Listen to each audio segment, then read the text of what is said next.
Oi, eu sou a Flávia Gazi e eu tô aqui no ABC das Minas fazendo uma temporada sobre videogames. A gente já falou sobre o que é game, se você não viu, clica. A gente já falou sobre os impactos dos games, pode clicar também. E agora a gente vai falar sobre narrativa, ludologia e imersão.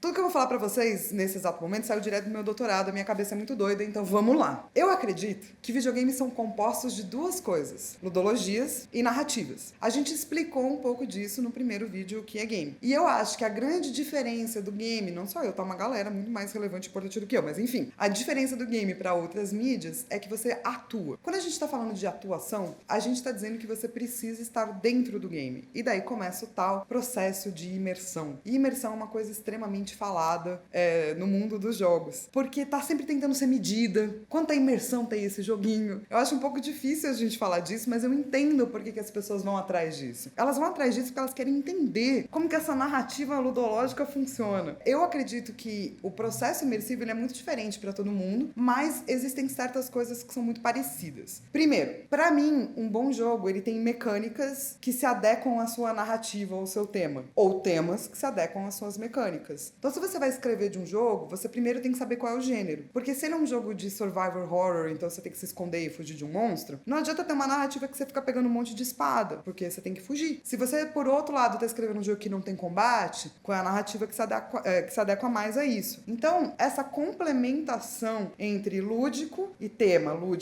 tem que acontecer o tempo todo. E muitos games vão criar muitos anacronismos nessa relação entre narrativa e ludologia, especialmente quando elas não se adequam. O tema não fala da ludologia, então você está fazendo uma coisa que não tem nada a ver com o que está sendo falado. Isso é realmente problemático. Porém, eu não acho que o processo imersivo começa aí. Eu acho que o processo imersivo é um pouco mais longo do que a gente imagina e ele começa antes. Ele começa quando você descobre qual é o controle que você vai usar. Se é o Kinect, é seu corpo, se é um controle aqui, se é o teclado, se é o celular. Tudo isso muda já a maneira que você vai interagir com essa narrativa ludológica, com essa ludologia temática. Então, eu lembro de eu estar conversando com meu irmão, que ele é programador de videogame, e a gente estava falando sobre a experiência de VR, né? Essa coisa que você coloca e você tá em outro mundo. Por quê? Porque a primeira coisa que ele fez foi, obviamente, colocar pra mim um game de terror, porque ele sabe que eu tenho medo. Eu tenho tanto medo, quando eu tô jogando controle, eu jogo o controle pra cima, quando eu vou morrer. Porque daí não sou eu, entendeu? Então ele me colocou naquele mundo e chegou uma hora que eu só tirei o VR e falei, não quero. E a gente começou a falar desse processo imersivo, por quê? É muito diferente você estar numa tela pequena ou você estar num VR pra você se sentir dentro de um ambiente. Ok. Porém, contudo, eu sempre posso dizer, não quero essa imersão. E daí não importa se o jogo que a pessoa fez é maravilhoso, cheio de gráficos incríveis e uma história tremenda. Porque se eu decidir que eu não quero me associar com este personagem, o processo imersivo não funcionou pra mim. E isso independe da tecnologia. Mas a tecnologia pode ajudar a ser mais forte ou mais fraco, ou mais rápido ou mais devagar, esse processo de imersão. Quando a gente tá falando de videogame, a primeira coisa que importa é isso, é a materialidade, é o controle. Então é a resposta da máquina. A Janet Murray, que escreveu um livro chamado Hamlet no Holodeck, é um nome muito chique, ela diz que existe esse processo chamado de agência. Agência é, eu faço uma ação, a máquina responde. Eu faço uma ação, a máquina responde. E daí a gente vai criando esse diálogo bonitinho. Ou seja, você tá com o seu personagem, você fala assim, vai pra cima. E daí ele tem que ir pra cima. Se a máquina não responde adequadamente, acabou o processo imersivo. Então tudo começa aí, na materialidade, antes do jogo. Depois você pega e você fala, que legal, e tô entendendo aqui que nesse jogo eu interpreto este lobo. Talvez eu goste de lobos, o que deixa a imersão mais simples. E daí o processo vai acontecendo até o momento que o jogador e o jogo, eles estão amalgamados. Eles fazem parte de uma relação. Eu divido essa relação em 3 partes. A primeira, pra mim, é um mergulho. Quando você vai jogar um game, até ler um livro, ver um filme, mas é que eu acho que no videogame essa relação é mais rápida ou mais gosto ou não gosto, a primeira coisa que você faz é você quer. Existe um mergulho ali. Você fala,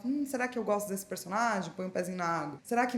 E você vai colocando um pezinho na água até o momento que você mergulha. Porque quando você tá imerso, você não tá vivendo num mundo que não é real. Você tá só com outra lente, que é uma lente de um mergulhador. Então toda vez que você começa a jogar um jogo que você tá curtindo, você começa a colocar trocar a lente desse jogo. Até chegar num segundo momento que eu chamo de crisálida. Porque você tá tão ali dentro do jogo que o fora parece não existir. Que é aquele momento que alguém pergunta pra você, você comeu hoje? Fala, não. O mundo lá fora passa, as horas passam, você olha pra trás, ficou escuro, porque aí você ficou jogando videogame. Isso acontece com muitos jogadores. Por que isso acontece? Porque parece que depois que você tá ali começando a gostar desse jogo, chega uma hora que você cria uma casinha perfeita, né? Uma crisalidinha perfeita. E você fica muito empolgado em viver aquela realidade que não é a sua. Então, você fica tão conectado com aquela realidade e você tá curtindo tanto que é difícil ver o fora. Esse é aquele momento onde a gente esquece de tudo. E pra mim, o último momento é quando o jogo se torna uma casa. Eu não sei de vocês, mas tem alguns jogos que eu joguei 40 milhões de vezes. Tem um jogo chamado Mass Effect, que se passa no espaço e é maravilhoso e eu amo. E esse é um jogo que tem escolhas. Toda vez que eu jogo, eu faço as mesmas escolhas, porque aquele jogo, pra mim, tem uma coisa de tão familiar que se tornou um pouco da minha casa. Todos aqueles personagens são meus amigos. Eu conheço eles intimamente. E eu acho que isso é o que mais mostra o que é imersão em videogame. Um dia uma amiga minha me ligou e ela falou assim, pô, você não sabe o que aconteceu comigo? Eu falei, conta, Jana.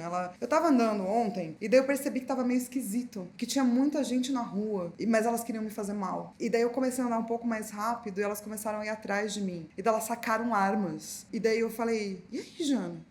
Ela falou, eu matei todo mundo. E por um segundo, eu acreditei que ela tivesse matado muita gente mesmo. Eu fiquei muito preocupada com a minha amiga. E daí ela falou, essa Brotherhood é horrível. Ela tava jogando Fallout na época. Essa imersão, no qual a gente fala pelo personagem, é o que diferencia o videogame dos outros. Porque quando a gente tá vendo o filme do Homem-Aranha, a gente fala, o Homem-Aranha pulou. A gente tá lendo o quadrinho do Homem-Aranha, o Homem-Aranha pulou. Quando a gente tá jogando o joguinho do Homem-Aranha, a gente fala, eu pulei. A não ser quando o Homem-Aranha erra, que daí você fala, Homem-Aranha não sabe pular. Então é muito interessante também ver que a nossa imersão com o jogo também tem uma relação com as falhas. Quanto mais falha a gente comete, menos imersão a gente tem no jogo. E eu acho que esse é um papel de imersão que ajuda bastante a gente entender o potencial aí que os videogames têm, como, por exemplo, educação, que é uma coisa que a gente falou no nosso segundo tema dos impactos do videogame. Essa relação de imersão com o videogame causa memórias diferentes, que muitas pesquisas dizem que estão muito mais parecidas com sonho do que com as experiências que você tem na vida real. Então existe uma ligação com videogame e devaneio. Videogame é sonhar. Essa coisa do sonho, para um ser humano, é crucial, porque é no sonho que você vê toda a potencialidade do que você pode ser, mas que muitas vezes, por conta de cultura, o seu papel na sociedade, etc., você não pode exercer. A habilidade ou a possibilidade do sonho e do devaneio é uma das coisas que eu acredito que é mais importante que o videogame traz pro seu dia a dia. É um tipo de escapismo saudável, no qual você não vai pra frente, você retorna pra dentro de si pra se lembrar de que nada do que você tem é seu. A única coisa que é sua são as possibilidades infinitas de ser. Isso já foi dito pelo Bachelard, que é o filósofo que eu mais amo no mundo inteiro.